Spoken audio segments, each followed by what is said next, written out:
Textile and clothing account for 12% of the total manufacturing value added in Kenya.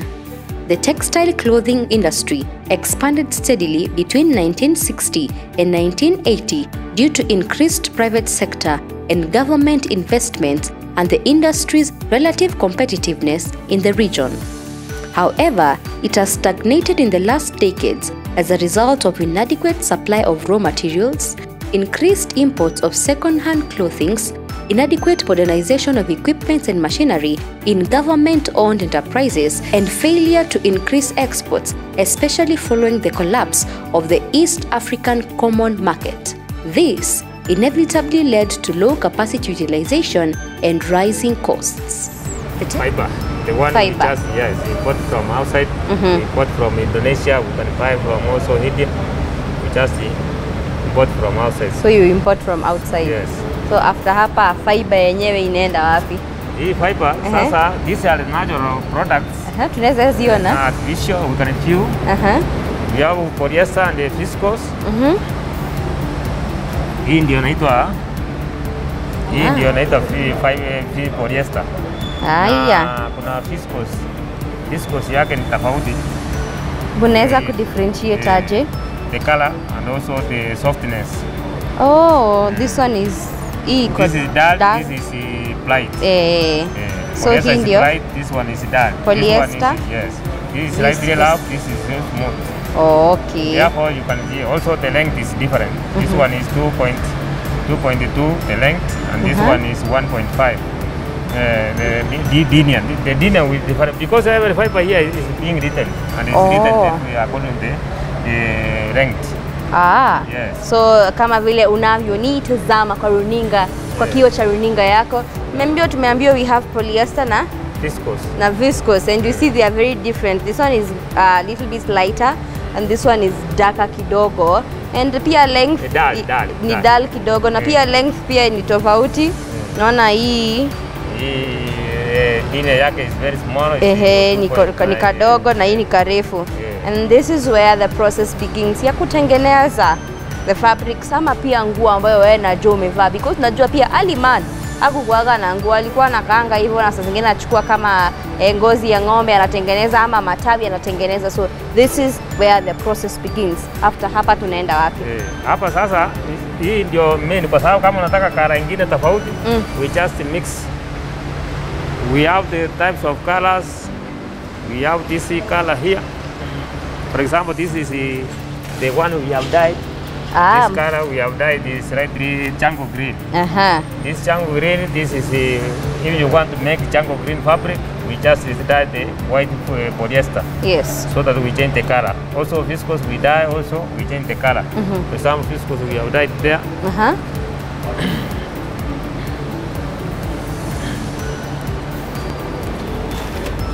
Also this is viscose we have dyed. So inakaanga hivi.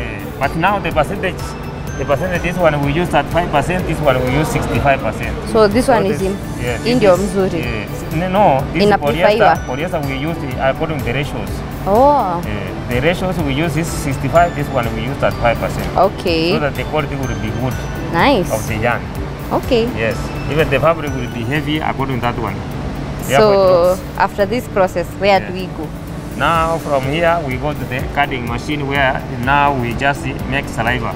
Because this is fiber, now we need to turn into saliva. Again from there we turn to yarn.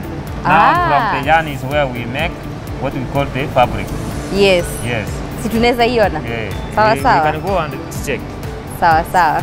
The textile industry was among the earliest modern manufacturing activities in the country, with the first plant established in the early 1930s by Indian investors. Sunflag was the first integrated textile plant in 1936 and was later followed by other Indian-owned firms. In the 1960s, the government, through joint foreign ventures, further expanded the industry. By 1992, there were 47 medium and large-scale textile farms in Kenya. The saliva which has been made from down. Now this is the yarn milk. This is what we call ring frame machine. It's automatic machine. Now it's operating. This is the yarn we have made here. It's now operating from there. let them operate. It will pick itself.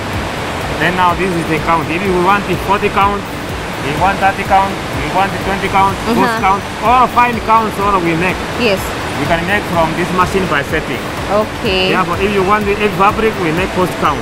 If we need the sacks, these sacks like that, we make fine counts. Okay. Yes.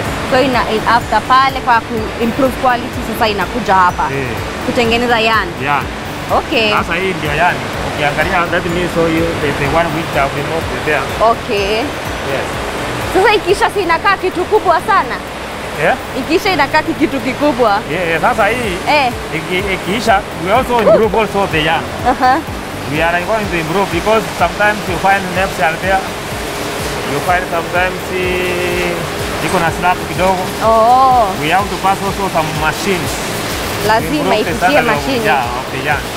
Ni sawa. So ikisha inakuwa kitu kinaweza tumika. Sasa hapa hii ndio na set kama iko na kila kitu.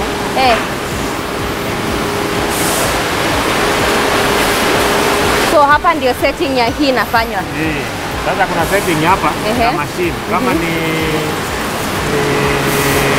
unataka kujua current running, hii una set. Kama ni count imeandika 24 nm. Kama ni doubling hivi yote. Ukitaka kuona kama ni default zote iko hapo kile kitu. Now if you want to make everything, you set on the machine. Okay. Then the count will be giving. If the quality like that, anything will be reducing. We have the rollers, we have everything, new machine. Okay. It's automatic. Sawa. From there, now we can improve the yarn also. The way we did from cutting. Now we improve the yarn by taking to another machine. There are 15 integrated textile mills, accounting for 85% of the total installed capacity of 130 million meters of fabric per annum. The industry is expected to expand further with the planned establishment of more mills in the export processing zones in Nairobi and Mombasa. The yarn we have made. Ala, my friend. Haukumeona kitu kama hii kwa nyumba yako? Ndio, hizi bado inakuwa ile uzi ya kushona nguo ikiwa imeraruka. Hii ndio inaitwa yarn. Yarn. Ala, kizungu na kijua leo basi msishangae, inaitwa yani, yaitwa yarn. So hapa ni nini inaendelea? Sasa, tukitoka hapo, ndio sasa hii, the one which was more of more. Now it has become combined. Sasa hii iko sawa? Hii sasa imetolewa name, ile mahali ulikuwa umeona name hakuna. Now kweli. It is very smooth. Very smooth. Now it can be used for making the fabric. Very smooth.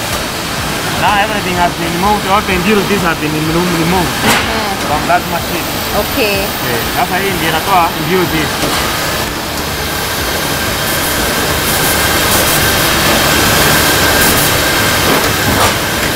This is a very interesting process. I hope you're learning something about textile. Textile is a wide topic and I know you're writing down notes. The Kenyan textile industry relied heavily on cotton yarn until the 1960s.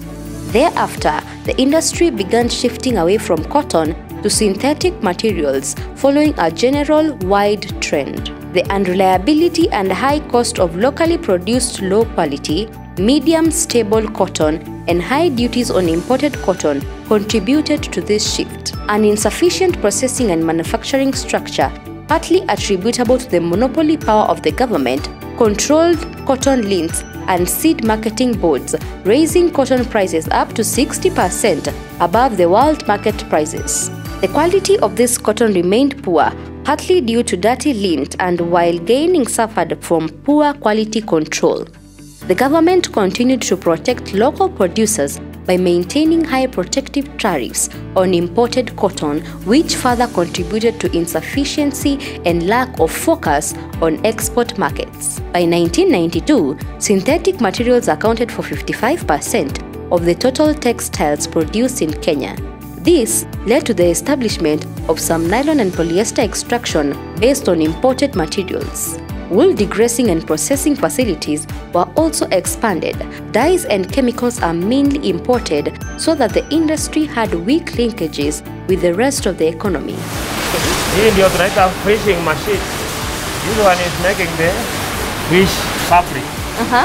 Hii ni ile ya kutengeneza chamba za shule ile zile mzito. Ya wakati wa baridi. Watoto wa shule uniform like that. These are the fishing. Therefore it is working like that. And we have the fisher. Inatumia hizi nyuzi. We can make these are the fisher. Okay. Have white also here. We can make colors depending. Hii kama hii. Hii ni white ile imetoka pale tena we can dye. Okay. Inatumia hizi uzi. Textile yarn. This is very beautiful. Therefore, we are improving so that we can deliver the quality function to the customer. If the customer needs this one, we are going also to bring some machines, new machines, which can make t-shirts also like that. But this one you can make blankets, anything, like that. So, sasa after tuko na fabric hiyo yote, kutengeneza nguo ndio sasa ikuwe nguo nivae. Iko wapi? Tunaenda sasa ikimaliza kutoka hapa kwanza kwa weaving. Then we are going to on the processing of the fabric to improve the quality of fabric now. From there, after improving everything checked now, the fabric is in the good standard. Then we can go now for making of the garment. Nice. Everything is under control. The quality we control of the yarn, we control the quality of the fabric, and also now we are going to control also the way the stitches they do on the garment. Sawa sawa mtu wangu, tunakunywa maji kidogo. Tukirudi tutakuwa tunaendelea na process yetu. Usiende mbali. My beautiful name is Judy Njunge and this is the Breakout Show.